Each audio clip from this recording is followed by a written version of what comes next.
মেহেন্দিগঞ্জ উপজেলা বিএনপি ও পৌর বিএনপির উদ্যোগে কেরাতুল কোরআন প্রতিযোগিতা অনুষ্ঠিত হয়।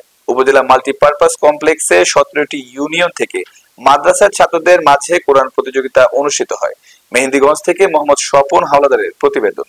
উক্ত অনুষ্ঠানের প্রধান অতিথি হিসেবে বক্তব্য রাখেন বিএনপির জাতীয় নির্বাহী কমিটির সদস্য ও সাবেক স্বেচ্ছাসেবক দলের সাধারণ সম্পাদক রাজীব আহসান।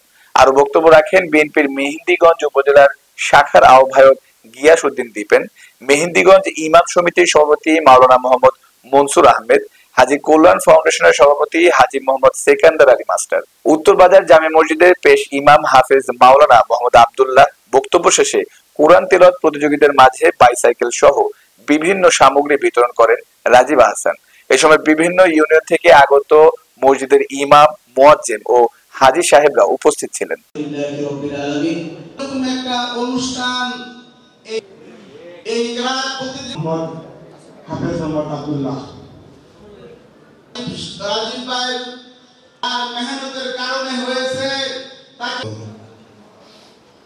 আমাদের সংগঠন বাংলাদেশ জাতীয়তাবাদী দলের সাংগঠনিক অভিভাবক জনাব তারেক রহমানের পক্ষ থেকে শুভেচ্ছা জানাচ্ছি, অভিনন্দন জানাচ্ছি।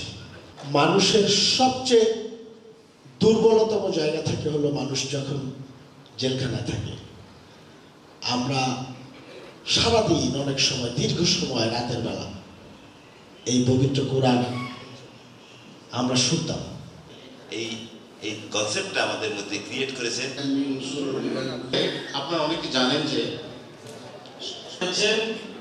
এই আয়োজনে আমরা এখানে সবার মধ্যমণি উপদেষ্টা লাগলে